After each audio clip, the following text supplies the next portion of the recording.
It's time to make a K-pop idol outfit from this exciting pink gauze and shiny blue lining. Let's start with the layered skirts. As the blue fabric is see-through, all pieces will be cut with a solid fabric underneath. The blue skirt is made out of a half circle and the edges flatlined.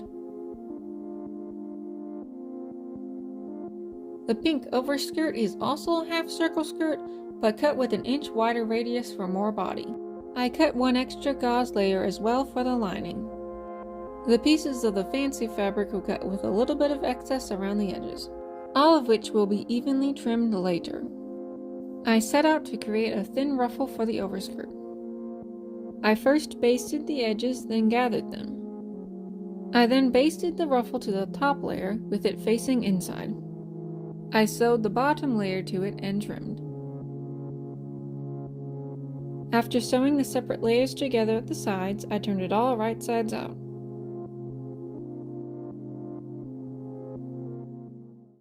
The bodice design will incorporate the pink and blue fabrics for a fun contrast. The front and back side pieces are cut out in blue using a princess seam line. Those pieces are flatlined and the lining set is kept separate. The back middle pieces are cut out of the gauze, solid, and blue lining. The top middle is just one layer of gauze and will contain room for buttons. The front middle section and top also have added seam allowance to connect the two. The top back is an only gauze layer as well. Flatline the front and back pink pieces. The general layout will start to look like this. To add more fun, I'm inserting ruffles in between the front and back side pieces. They get basted to the side pieces first. To build the middle, I created the button plackets and attached all three pieces. The front bottom lining is sewn before sandwiching with the ruffles. Make sure to leave the lining hanging free. Repeat this general process for the back.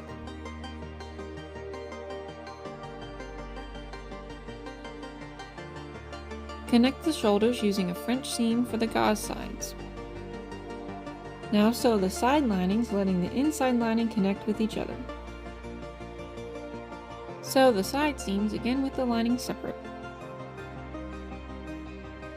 I ended up cutting the lining pieces to exact size before sewing it all together.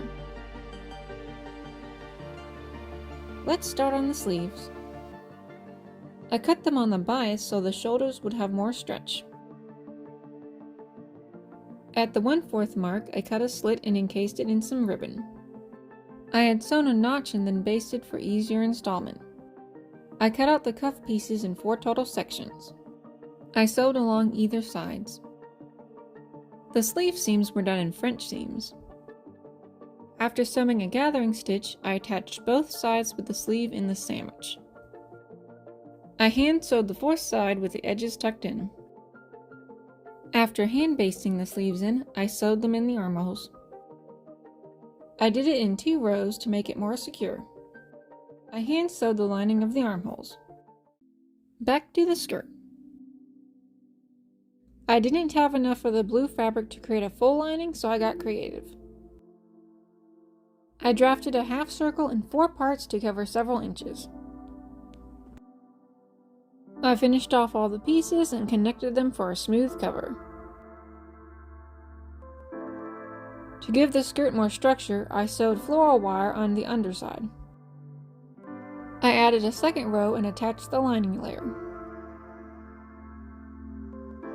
With the top lining pushed aside, I sewed the bottom lining on. I brought the top lining back up and stitched it down. Sewing and folding twice, I finished up the sides. I continued to sew it as a regular seam. Let's build the petticoat. Gather plenty of ruffles from the pink gauze to attach to the solid blue strips. Create 4 ruffles for the bottom tier, the outside one being around 6 inches smaller than the skirt edge. Sew more floral wire over the raw edge of the ruffle. Gather the top edges. For more volume, I added gathered strips of folded tulle. Sew these 4 on either side of the middle tier, making 2 of them. The top tier is not much wider than the waist. French seam the pink ends and use a regular seam on the blue.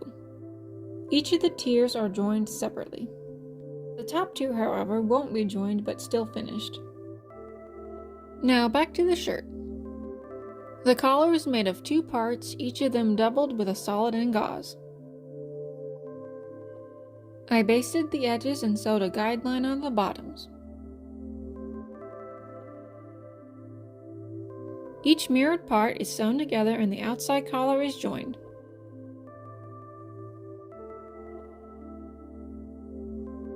I also sewed a guideline on the neckline. After hand basting one edge of the collar on, I sewed it in place. Using the other guideline, I tucked it in and hand sewed. I trimmed down the shirt's inside seams. After hand basting the middle lining, I sewed 4-inch seams for the shirring. I fed thin elastic through the channels, gradually going shorter. The shirt band has 6 pieces that line up with the seams. I basted these with guidelines.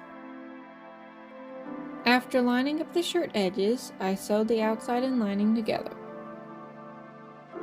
One by one I sewed the shirt band pieces, then the sides. Be careful that the seams all line up. As I hand sewed to the lining, I inserted separate elastic strips. After much procrastination, I carefully made the buttonholes.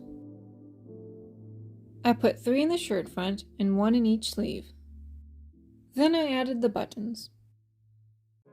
Jumping back to the skirt, I gently gathered the pink one. Then I sewed both pink and blue skirts together. The waistband is basted and ends folded over.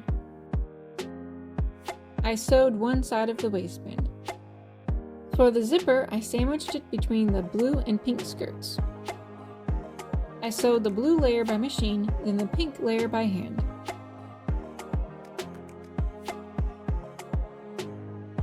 One last addition to the skirt are straps to hoist the pink layer up.